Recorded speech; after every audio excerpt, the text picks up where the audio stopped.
ఒక ఉద్యోగం అంటే మన ఇంటికి ఒక ఉద్యోగం, మన ఇంటికి ఒక ఉద్యోగం అనుకున్నారు.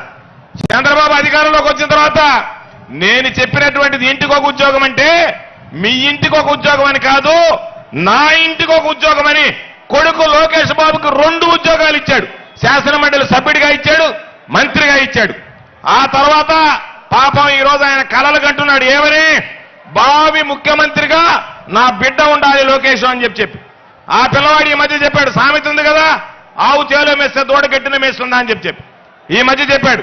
చంద్రబాబు నాయుడు ఏమో ఒక్కొక్కరికి సంవత్సరానికి 15,000 అమ్మఒడి ఇస్తానంటే ఆ పిల్లవాడు చెప్పాడు నలుగురికి మామూలుగా ప్రతి నెలకి 3 గల పిల్లలుంటే ముగ్గురికి 15,000 రూపాయల చొప్పున 90,000 రూపాయలు వేస్తానని చెప్పాడు. నేను ఎప్పుడో చూసుకున్నాను. 3 15 45 3 15 90 అని చెప్పి చూసుకుంటే 3 15 45. కానీ 3 15 90,000 నెలకేస్తాను అంటే ఏదో ఒక విధంగా గాలి మాటలు చెప్పి వెళ్ళిపోవాలనేటువంటి ఆలోచన తప్ప ఎక్కడా లేదు. కాబట్టి ఈరోజు చెప్పినటువంటి ప్రతి హామీ ఈరోజు ఆంధ్ర రాష్ట్ర చరిత్రలో నిజంగా ఒక సువర్ణాధ్యాయం. ఎందుకంటే ఈరోజు సిద్ధం సభకు జనం వస్తున్నారు, జగన్మోహన్ రెడ్డి గారిని ఆశీస్సులు అందిస్తున్నారు. చంద్రబాబు నాయుడు రా కదలరా అని పిలిస్తే పోండి వదిలి వెళ్ళిపోండి అని చెప్పి జనం చంద్రబాబు నాయుడు ముఖం చూడడానికి కూడా ఇష్టపడేటువంటి పరిస్థితి లేదు. కాబట్టి నేను మీ అందరికీ చెప్తున్నా, ఎవరో ఏదో చెప్పేటువంటి మాటలు కొన్ని పచ్చ మీడియాలో చెప్పేటువంటి వాస్తవాలే కాదు.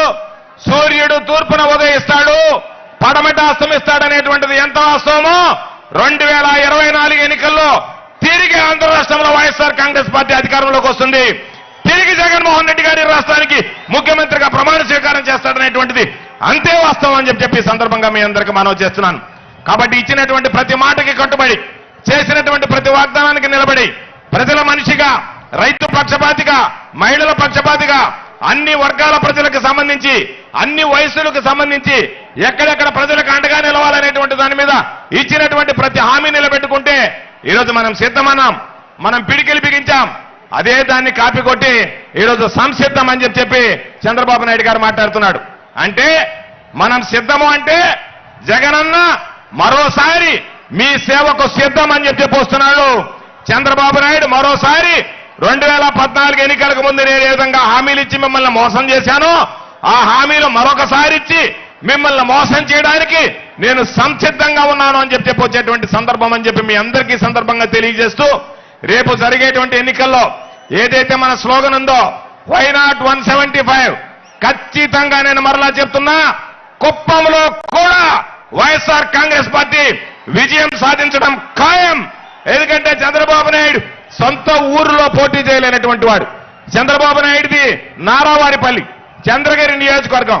చంద్రగిరి నియోజకవర్గంలో సొంత ఊర్లో, సొంత గ్రామం ఉండేటువంటి వారిలో జన్మభూమిలో పోటీ చేయలేక వెళ్ళిపోయినటువంటి చంద్రబాబు ఈరోజు కుప్పం వెళ్ళాడు. కుప్పంలో సమగ్రంగా ఎవరు దృష్టి పెట్టలే. ఈరోజు జగనన్న కుప్పం అభివృద్ధి మీద దృష్టి పెట్టాడు. ఖచ్చితంగా ఈ రోజు మీరు అందరూ ఆలోచన చేయాల్సింది, మనం అందరూ ఆలోచన చేయాల్సింది 175 మంది శాసనసభ్యుల్ని, 25 మంది పార్లమెంట్ సభ్యుల్ని రాబోయేటువంటి 40 రోజుల్లో పూర్తయ్యేటువంటి ఎన్నికల్లో ప్రతి ఒక్కరూ సిద్ధమని చెప్పి ముందుకు వెళ్ళి జగనన్నకి సంపూర్ణమైనటువంటి ఆశీస్సులు అందించేటువంటి విధంగా అందరూ కలిసి పనిచేయండి. చేయి కలిపి జగనన్న విజయమే జయంగా మరలా జగనన్న ఆంధ్ర రాష్ట్ర ప్రజానీకానికి సేవలు అందించేటువంటి విధంగా అందరూ కలిసి పనిచేసి జగనన్నని మరలా తిరిగి ముఖ్యమంత్రిని చేసుకుందామని చెప్పి ఈ సందర్భంగా మీ అందరికీ మనవి చేస్తూ, పెద్ద ఎత్తున విచ్చేసినటువంటి ప్రతి ఒక్కరికి పేరు పేరున చేతులు జోడించి హృదయపూర్వకమైనటువంటి ధన్యవాదాలు తెలియజేసుకుంటూ మీ అందరి దగ్గర సెలవు తీసుకుంటున్నా. జై హింద్, జై జగన్. దయచేసి రోడ్ల పైన ఇప్పటికే కిలోమీటర్ల దూరం బస్సులతో ట్రాఫిక్ అంతా కూడా జామ్ అయింది. దయచేసి రోడ్డుపై ఉన్నటువంటి కార్యకర్తలు, వైఎస్ఆర్ కాంగ్రెస్ పార్టీ శ్రేణులందరూ కూడా దయచేసి రోడ్డు నుంచి ప్రాంగణంలోకి రావాల్సిందిగా రిక్వెస్ట్ చేస్తా ఉన్నాం. కిలోమీటర్ల దూరం ట్రాఫిక్ జామ్ అయింది. దయచేసి అందరినీ కూడా సహకరించవలసిందిగా పదే పదే మిమ్మల్ని అందరినీ కూడా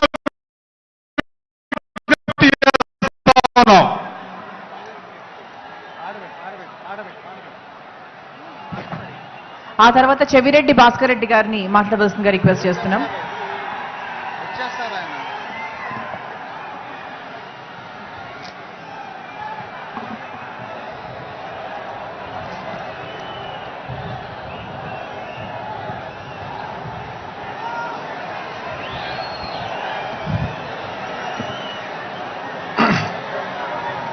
పెద్దలారా, ఆత్మీయులారా,